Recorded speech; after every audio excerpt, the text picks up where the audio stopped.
All right, guys, so I'm here with Mr. Justin Duval. He's the technician that's going to be going through your walk on your Winnebago Voyage travel trailer here. So go ahead, Mr. Justin. All right, cool. So starting up front, we have all of our towing needs. A couple safety concerns. You got your tow chains, right? State of Florida, if they come out like this, they need to cross when they go to your vehicle. Okay. Also, you got your 7-way plug, lights, brakes, blinkers, hazards. You're also going to get a charge line from your vehicle to the battery and your brake signal. So this needs to be hooked up while you travel. Okay. And then down here you have your safety breakaway. Now this will need to have its own independent attachment, which you already got. And then this will hook straight up to the vehicle, separate of your safety chains. So make sure that you have 3 points of contact there. Up here, 2 5/16 ball. This is in the open position. Ball comes inside. That's in the closed position, and you'll know you're in the right position when you can put a travel lock or a pin here, bolt, whatever you're using. That'll go there. Also up front, to get you on and off the vehicle, you have your electric tongue jack. Of course, anything electric can fail, so they give you your manual override. That's a 3/4 inch socket. Probably just get a little DeWalt drill and you can screw this thing up and down. Up front, you got a little light to help you find center. It doesn't do much more than that, just kind of lights up this area. And then you have your extend, which lifts, and retract to drop. So this will get you on and off the vehicle. This is also how you're going to level the camper front to back, long ways. Once you level the camper here, on your driver's side, you actually have 2 places to do this. You have 2 switches here, and you have 2 switches on the back, and that runs each arm independently. So come underneath, Joe. So like this one switch runs this arm, and then this switch will run the other. You can hold them both at the same time, just to kind of get them down. Okay. And this is meant to just kind of stabilize, not lift or lean. Okay. Just meant to stabilize the position. So that's what those are good for. So that's how you get on and off the vehicle and stabilize the trailer. So that's pretty much it for this portion. Right behind that, you got your LP tanks. Okay, so you got 2 tanks here. You have an automatic switch over regulator, what they call the dual stage. So this is going to run both tanks. So if you put it right here in the middle, open both tanks, it uses both tanks. The downside of that is you don't know that you're coming up on empty tanks. So what I like to do, I'm going to choose this tank, and we'll open this. And then you'll get your green indicator here letting you know, hey, I got gas, right? Once you use this tank all the way down to the bottom, this will flip to red saying, hey, I'm empty. Then you switch over to this one, crack that one open, and go get this one refilled. You're not going to trade these in for the corner store, you know, the Blue Rhinos or something like that. These are DOT tanks meant to be on our roadways, so get these refilled somewhere, you know, close to you. This is gonna run your furnace, your cooktops, and I believe your fridge on this one, because you do have an LP option. So this is going to go, you know, just accordingly to how much you use it. Back behind that, you got a 24 series deep cycle marine battery. Okay, so there's your battery. A couple ways this gets a charge: off your truck, which is the 7-way I kind of told you about, and then down on the the driver's side, you have your 50 amp hookup.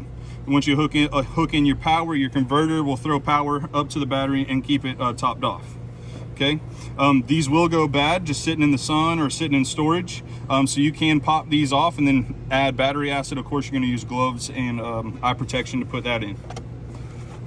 Okay, so there's that, and that pretty much does it for the front half. Right here you have your pass-through compartment. Okay, you got a little light up here. And then on the other side, that's going to be a little switch for the front LEDs on your cap. Okay. Over here, you have your water compartment. Your solar is here as well. So right now you're reading 13.7 and you have a full battery. So that's what we call a float mode. Okay. Over here, your battery disconnect. This is just going to take the battery in and out of the loop, so to say. So if you have this in the off position and this red key falls, you've disconnected the battery from the loop. So there should be no draw on the battery, kind of preserve it in stow. Now, if you're camping and this is out, you're not going to get any charge to the battery because you've taken it out of the loop. So in order to keep that battery topped off, you're going to have that in the on position, something like that. Okay. Up here, 110 outlets. You got your satellite and cable options here. And then you also have your quick connect, which is a blue hose over on that far side. Yep, so there's the blue hose. And then you also have the option to go between city water or fresh, and it says tank because you're going to be taking from the fresh tank. So in the city option will be up. You hook in the hose here, and you just have unlimited water as long as the hose is on. You put it to tank, it's going to fill a 40-gallon tank, and then you're going to use a water pump to bring it up into the camper, to your shower, faucets, toilets, all that good stuff. So this is how you're going to control between city and fresh. Is this where you fill up tank there? Yeah, so this is where you fill up the fresh tank. Now you'll also notice that it has a little vented area. That's just to push air out as you're putting water in. Okay. Cool. So there's that. Down here, you have your low point drain, so hot and cold. So this is just connected to all the plumbing inside. And this is mostly used for like winterizing. During the winter time, you can just let all the water out, or until you see antifreeze coming out, then you just close it. And you know that you've put antifreeze in top to bottom. Winterized. Yeah, winterized. Okay, you got your furnace here. This is going to get extremely hot, so keep the little one's fingers out of there. Highly recommended that you put a bug screen on here so that no wasps make nest in here. As soon as the furnace senses that back pressure, it's just going to cut itself off. Okay. Up here, 50 amp cord, which you have a new one in that front compartment. So this is your 50 amp cord. You got two ACs, and that's why you have the 50 amps. And then down here you have your black tank flush. So anytime the toilet creates a smell, or even let's say we emptied it and we know it's empty, but it still says 2/3 full. We probably got something hung up on a sensor, or to get rid of that smell, you just hook the hose in here, straight shot to the tank, and it'll kind of swirl that water around in the tank and get rid of all that garbage. Okay. Down here you have your water heater. Okay. So the two options you have here are the electric side, so you can heat this when you're plugged in, or if you're out in the middle of a field somewhere, you can do it on the propane side. When you turn that propane switch on inside, propane comes here into the valve, into a burn chamber, and then will ignite itself with this wire here, so you don't need to blow yourself up anymore. Okay, the two weakest points of the propane side are going to be this fuse here, this 2 amp fuse on the micro board, so that's kind of the brains of everything. And then you also have this thermal cutoff here, so if you get a wasp nest inside of here, the flame will come outside of the burn chamber, pop this diode, and then kill itself. So those are the two weakest points, just something to look out for. Another reason to go ahead and get the bug guard for your water heater here. Okay, just put that down here. Okay, let's see. Down here, this is going to be the drain. So in the winter time, if you need to, this is where you're going to drain all the water out so that the tank doesn't freeze over. Okay, and then this is your pressure relief. This is how you're going to release all that steam or pressure when you go to drain it. Okay. Over here you have your slide seals. Probably the second most important thing on the camper is your slide seals. They are rubber, so they'll dry rot. So you want to keep these lubed. You also want to keep them conditioned. Another big thing we see too is that people will camp with their slide seals kind of pinched like that. And once you do that and it sits in the sun and bakes, it's going to memorize that form. So just make sure these are sitting nice and flat. Okay, make sure they're sitting nice and flat. Also, when you go to condition them, hit this D seal or this bulb seal here, your seals, and then you're going to spray the sidewall. Try not to get anything in here. It doesn't hurt it if you do. Just try to keep it dry. Spray the sidewalls and run the room in and out twice. That way you're hitting the back side of the seal and reducing a lot of that friction so you don't start tearing your seals. Okay. On your slide out, your refrigerator is back here. Okay, so there's your refrigerator. Same thing, you got a gas valve here. This will be your burn chamber for the gas, and then here's your electric elements for the electric side. Okay, same thing. Back here is your board. There's a fuse on there. There's a 3 amp fuse and a glass fuse, and those are the weak points of that whole system there. Okay. This are the two controls to those rear stab jacks that we were telling you about in the beginning. On the back side, of course, you got your running lights all the way across the top, the option for a camera. Down here, you got your turn signals, brake. Your license plate is going to go here. You also have the option to put like a cargo rack or for generator or storage. You also have a roof access ladder as well. So we'll talk about roofs last. That's the most important thing.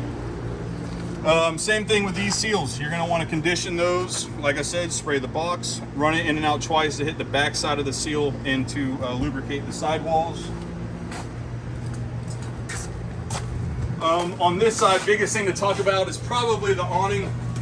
Now the awning is white, so you're going to want to roll this in when it's dry. If you roll it in when it's wet, all the water goes to the bottom of the roll, sits in the sun, and then you start to get those yellow stripes, which you can't really get rid of.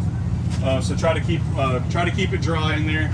A couple things you're worried about here is the rain and the wind. Of course, if it rains, water will collect on the fabric, which equals weight, and then the awning will rip off, and then if wind gets underneath it, it just peels it back.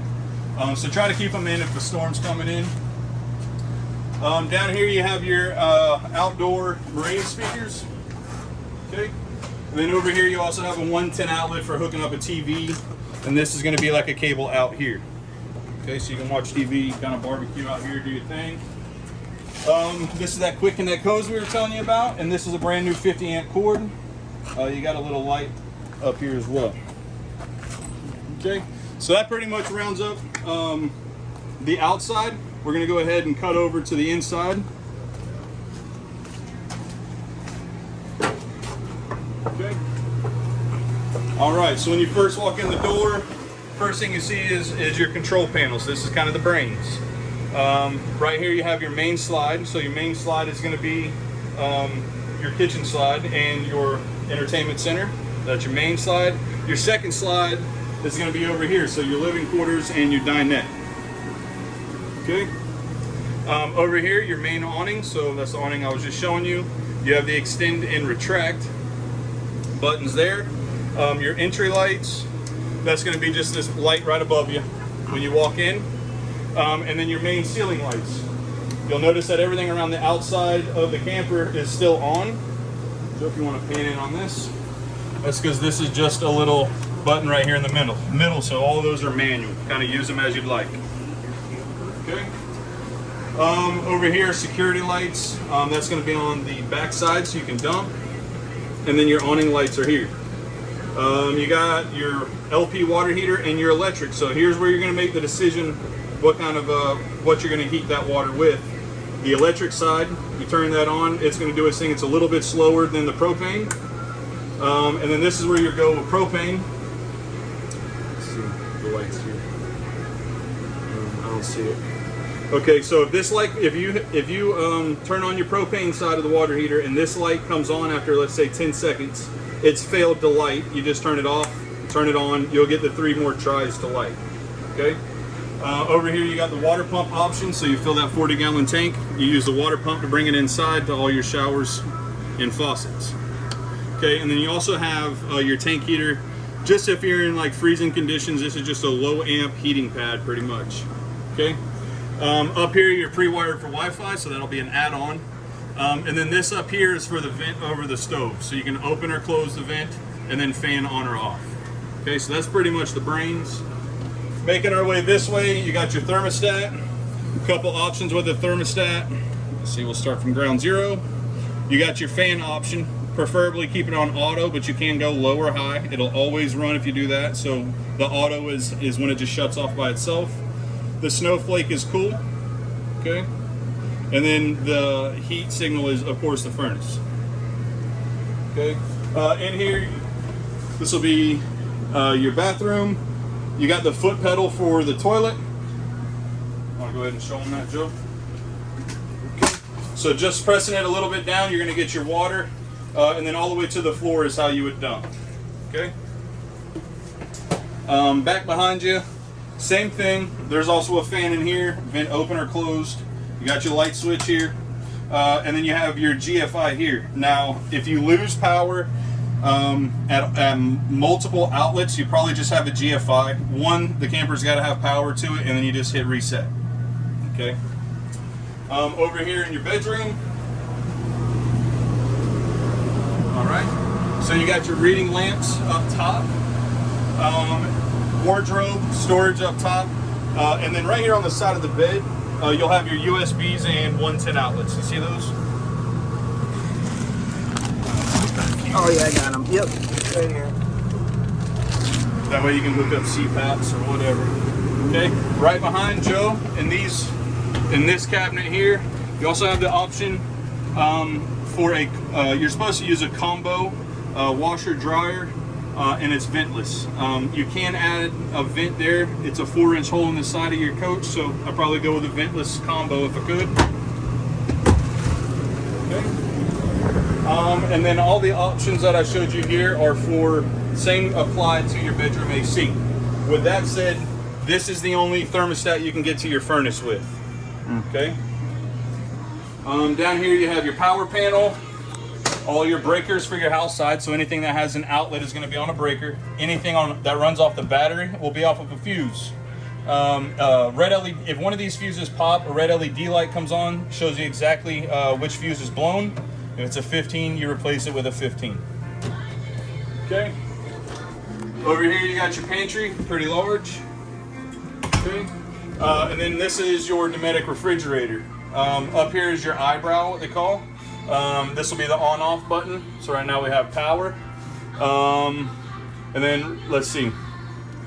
So if you can you see that little dot bouncing around?